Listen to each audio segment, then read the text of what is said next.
Brought in chains. Any attempt to ultimately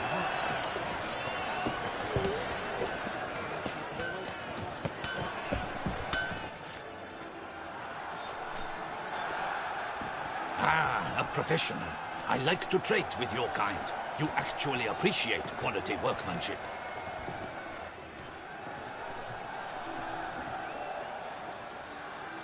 What have you got there?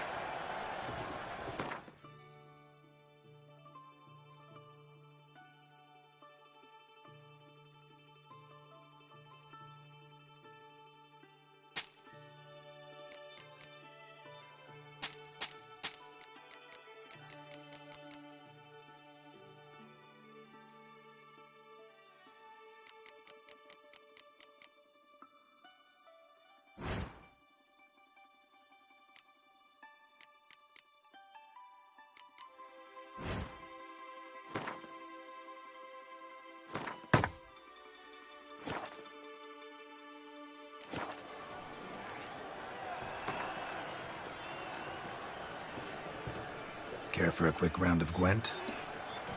Woodchuckers are walking, walking. Woodchuckers are walking on a bright summer's day.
I need a fresh set of shoes for my mouth.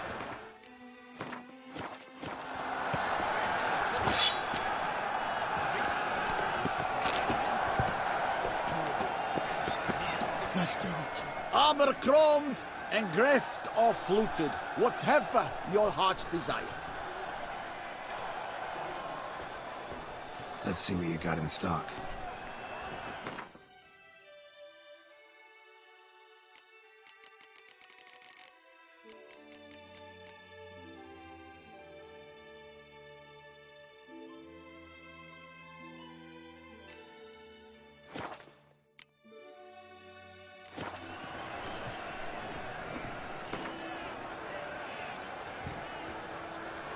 Know you're busy, but you up for a round of Gwent?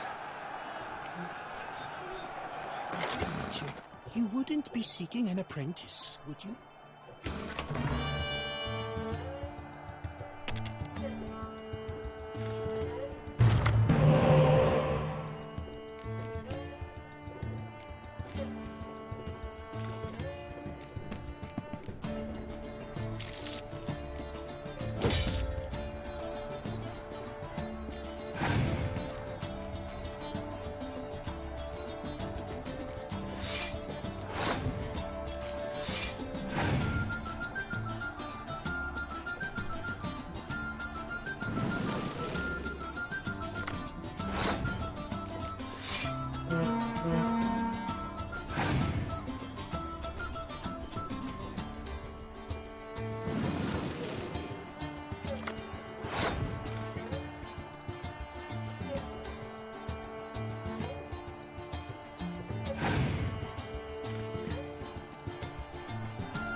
Need to speak to the Duchess, urgently. All right, you scamps. Story's done. Go find your parents. But the Pomerine, what about the story of Rittik and the dragon? Our tales for another time. But take a good look at the man who stands before you now. This is Geralt of Rivia, the master witcher who lent his valiant hand to the defeat of the giant Goliath. Master Witcher, is it true virtue always trumps villainy?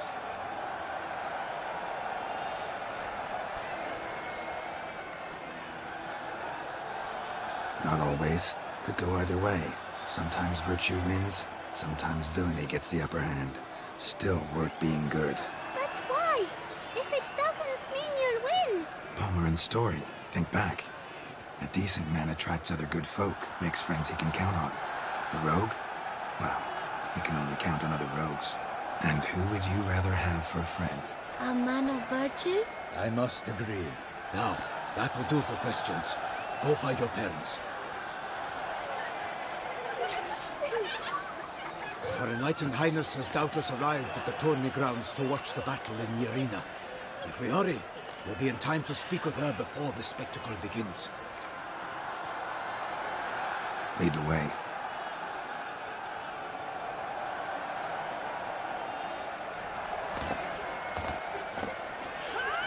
Who's fighting? Nilfgaardian gladiators? Close, but not quite. As you will soon see. Someone's gonna fight a Shaelmar? With only some bells on its tail to confuse it, slow it down? Whatever is the problem? The beast is a gift from the Emperor, no less.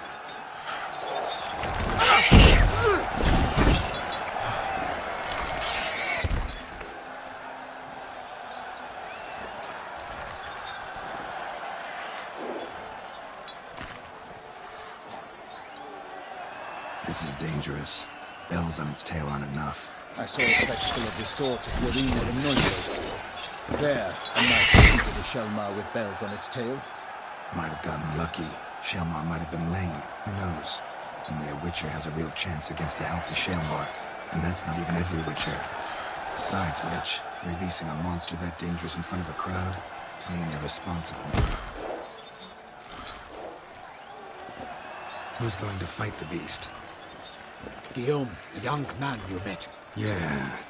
Mentioned he promised his heart's capture a monster trophy. Great love demands great sacrifices. Let's go.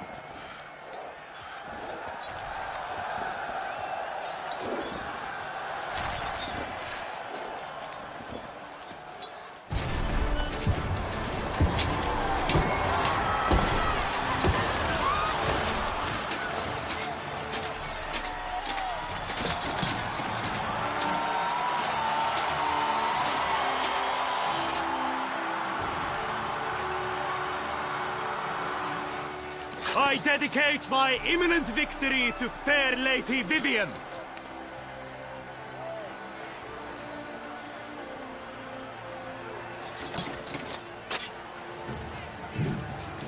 It's begun. The fight shall have to end first. We must wait.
him.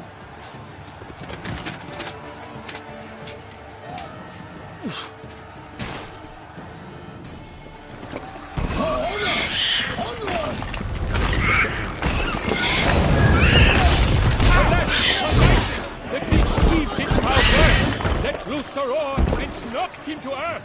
And down came the Witcher in one mighty bound. Right to the beast, its hands were bound. The fate of the beast had been weighed by the gods. Soon the Witcher had triumphed against the odds. The Witcher waited till the time was true, then 12 danced any time.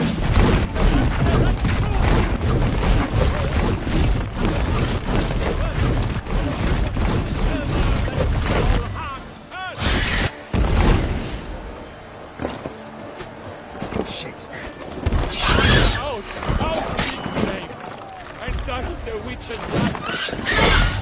All our hopes alas, done.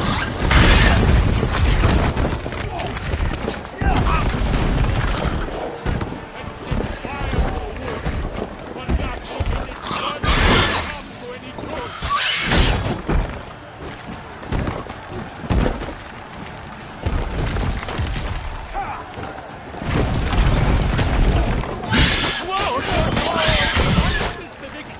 Then naught shall have come of Vigor.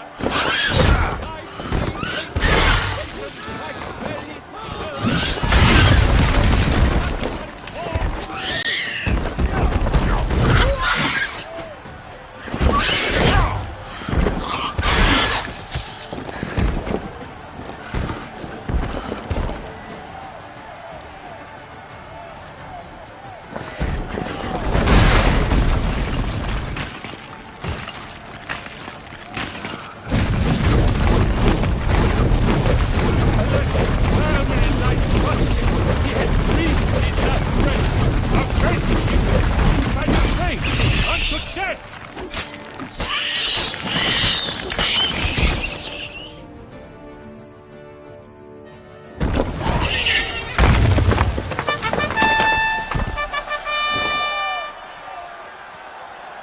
That Selma lies defeated by Geralt of Rivia, master of the witchering trade.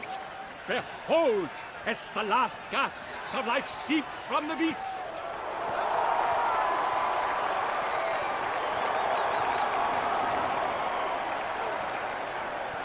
Master Geralt, do what you must. Finish the deed!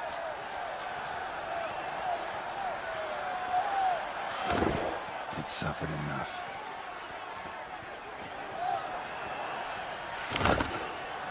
The monster lies slain!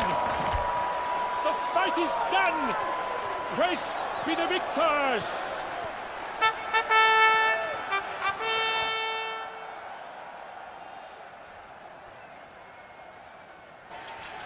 Forgive me. I am not as nimble as in my younger years. You fought bravely. Thanks for your help.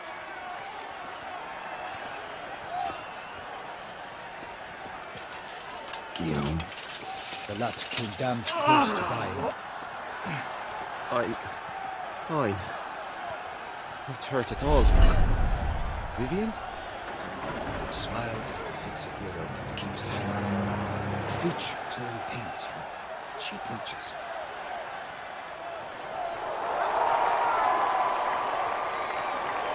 Geralt. We must talk. Vivian. You shall talk later, in the medic's tent. Geralt, magnificent, breathtaking. Your Grace. We knew that to summon you was a brilliant idea. We are delighted, ravished to have struck upon it. And I'm truly honored. See to our young hero. Hop, hop. For we must make off with Geralt. We should talk. We had been long awaiting your arrival. Had nearly lost hope. Then suddenly, that entrance, so spectacular.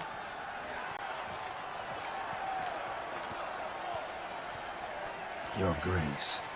Shaelmars are dangerous creatures, even to knights in full plate armor. Nonsense. In Toussaint, knights have battled beasts for mere glory since time immemorial. True. Guillaume suffered a few bumps, scars, and bruises, but in return gained eternal glory as he who slew the monster. What about the crowd? Say the Shaelmar had vaulted into the stands. Would have been a massacre. Geralt, though we value your fortuitous intervention in the arena, we would remind you your services have been retained, and as shall soon become clear, you will be generously compensated for completing another task altogether. Your Grace, my contract. I'd like to discuss it. Naturally, but not here. We shall need Damien. He led the investigation pending your arrival. But wherever could he be? Come, we must find him.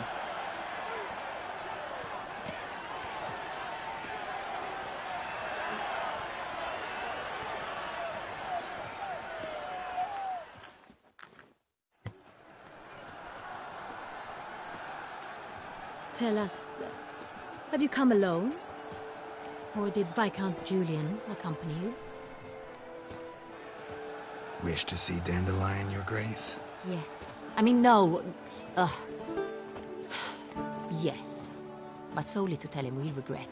Yes, deeply regret rescinding the death sentence we so justly handed down upon him. If we could turn back time, we would make certain he sat in a tower till he rotted. No, we would ensure he was broken on the wheel, then drawn, hanged, and quartered.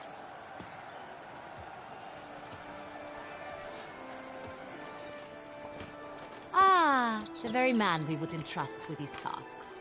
Damien de la Tour, captain of my personal guard. Your Grace, Witcher. Greetings.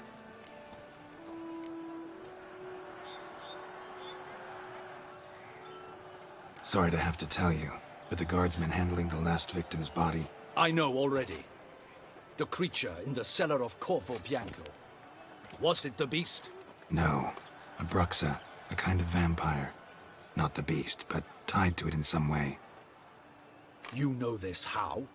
Through careful analysis of the evidence, both on the riverbank and at Corvo Bianco. Do you mean to insinuate the investigation thus far has been sloppy? Geralt insinuates nothing of the sort. We must listen to him attentively. I examined the body of the beast's last victim. Might have found something. Need to analyze it. A quiet place, that's what I could use most right now. And maybe the help of an alchemist or a mage. Also like to hear all you know about the previous victims. Take it Sir de la Tour is my man for that. Firstly, call me Damien, please. Secondly, you should know I spoke against summoning you here. I've heard much about you. You bring trouble, or thus far have, always. And we've enough trouble as it is. Yet we are capable of defeating the beast on our own, without an outsider's help. I've no doubt about it. Damien, we settled the matter of the Witcher's employ some time past. Definitively. Since you have broached it nonetheless, let us discuss Geralt's pay. Are the legends true? Do Witchers usually demand that which you find at home, yet did not expect? Not quite, Your Grace. Law of surprise, it's something we invoke at times, but rarely. Usually we just take gold. Disappointing. This law sounds rather romantic. On the other hand, on returning to the palace, we would likely find impatient petitioners or a set of sample fabrics for a new dress. Poor rewards, both. I fear you'd not have much use for any of the surprises we are likely to come upon. Thus, we've decided you shall receive the deed to a vineyard, Corvo Bianco, and the sum of coin. You will doubtless consider this adequate. Title to the vineyard shall be given to you at once. Surely you'll need lodgings while you hunt. The coin, however, will be yours only once you have slain the beast. Lovely, generous gesture, Your Grace. Corvo Bianco. Isn't it the Duchy's temporary morgue? Is it now? The Chancellery bungled things again, we fear. Not to be left unsupervised for one instant. Yet, in its mood, a morgue should present minimal problems to a Witcher. What's more, nothing enhances a wine's reputation better than a grim legend. Thank you, Your Grace. I accept the contract, of course. But as I said before, I'll need some information. How'd it start? Who was the first victim? Crespi was the first to die. He was famed once for his many glorious tournament victories. Then he grew old, hung up his sword, and took to winemaking. Crespi was not loved by the wine merchants. He was ruthless in business and thought to cheat many a time. He asked us for a dispensation from all court ceremonies. We did not grant it. We could not. Once you've taken the oath of a knight, you remain a knight till death. How'd he die? Where'd they find the body? Quite unusual, the circumstance. He was at a feast when suddenly one of his fellow feastgoers noticed he was missing. The town watch found him an hour later. On his hands and knees, propped against the town pillory, his sword hanging from his neck. He had died of wounds inflicted with claws, not a weapon. Blows of great force.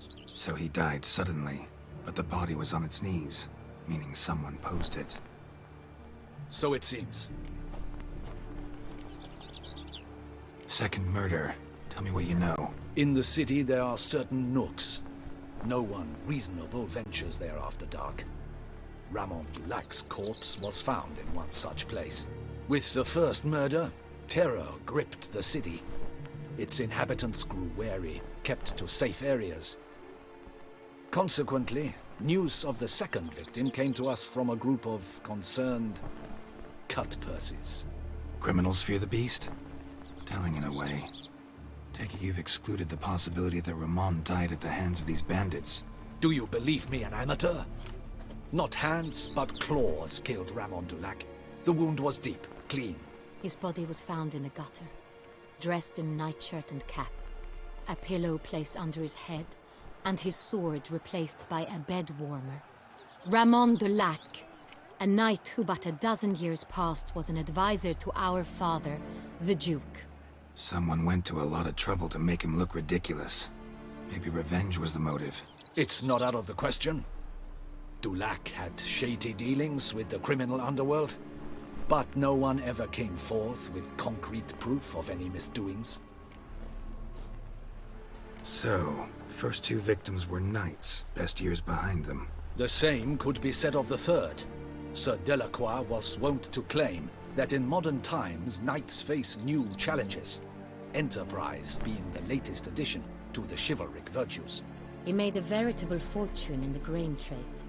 Palmerin even nicknamed him Sir de la Stinchi. Found a coin pouch on his body. Contained florins dating from various times, hailing from different provinces of the Empire. Delacroix loved coin, true, but had no patience for numismatics. Lots of similarities between the victims. All the bodies were found in strange places under extraordinary circumstances. Seems the murderer, whoever or whatever it is, has some meaning to convey. These were honorable men. We are horrified by the disdain, the disrespect with which they were treated. These were knights of Toussaint. Blast it. Might be the point. From what you say, none was a model of virtue. Ever considered that's what the beast's trying to draw attention to? All the murdered men were knights who swore fealty to the 5 chivalric virtues. And even if the... Knights of Toussaint swear fealty to what virtues exactly? Honor, wisdom, generosity, valor, and compassion. 5 virtues. Why are they so important to your knights? Strange question. Your Grace, forgive me. I'm a foreigner trying to understand another land's customs. You are forgiven. According to legend, the virtues we cultivate were bestowed upon us by the Lady of the Lake. How we truly came to espouse them, none remember. In Toussaint, we believe men of low birth should be simple-hearted and obedient. We expect much more, however, of our knights. They are to be soldiers and courtiers, lords and servants. Thus the need for clear moral guidelines.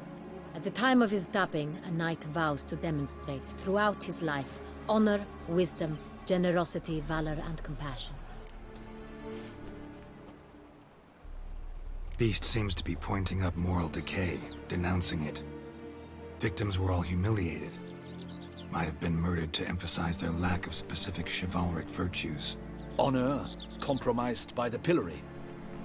Wisdom by ridicule. Generosity by a coin pouch shoved down a throat. It seems to fit, true, though not perfectly. Can't discount the theory if it's on the lips of everyone in town. Say our reasoning's right. Next murder will be just as showy and denounce the victim's lack of the fourth virtue, valor. We can also assume that victim will be an elder knight. Let's think. At the moment, all the knights are either at the tourney grounds or in the palace gardens. Our annual hare hunt shall begin there shortly. Have you heard of the custom? Milton mentioned something. Seemed excited to prance around in a bunny costume. Not sure why. Hang on. Strange circumstances. A knight advanced in years. The famed cowardice of rabbits. Could it be that simple? Is Milton de Peyrac-Peyren the next victim? Milton also knew Delacroix. Told me so down by the river. Damien! To miss something so obvious. De Peyrac-Peyren, Crespi, Delacroix, and Delac formed a knightly team. It was years ago, but... They were a team? They were close friends, tightly knit, and as such earned the trust of our father, the Duke. We often witnessed him turn to them with delicate matters. Later, their paths diverged. Unlikely to be a coincidence. Beast must know it too. It's a lead, I'm sure. Your Grace, we need to find Milton, immediately. Rather problematic. You see, the garden entertainments are due to start, and he's disguised as the hare, hiding somewhere, waiting for some tipsy courtiers to find him. The hare's hiding place is a carefully guarded secret. We must call off the game, at once. First and foremost, we must remain calm. Damien, order the garden searched immediately, but discreetly. By no means can we disrupt the festivities. Panic will only incite the beast to strike sooner. And you, Witcher, follow me. My gardens, my night, I shall take the fall. A murder is out of the question. I will not allow it. Not near my palace. Horses? Ready our horses!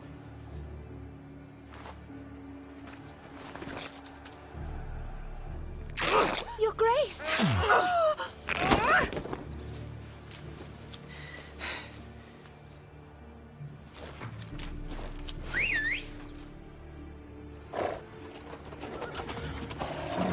What the hell? Why, I should... Your Highness, I... Mind it doesn't get wrinkled.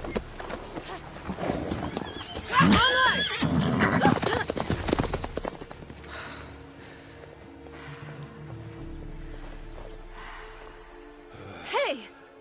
That is silk! Be careful! Give it to me!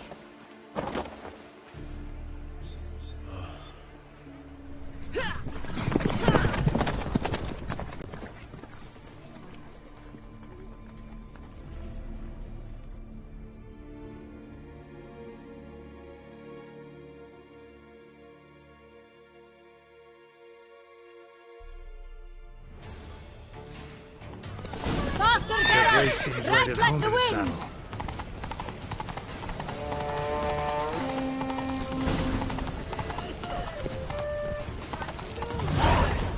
Clear the path! Clear the way, I said!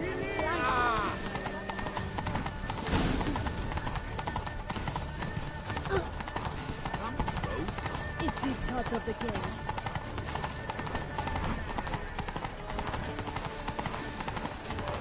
It's here! Just round the corner! Hurry! We must go to where the game is being held.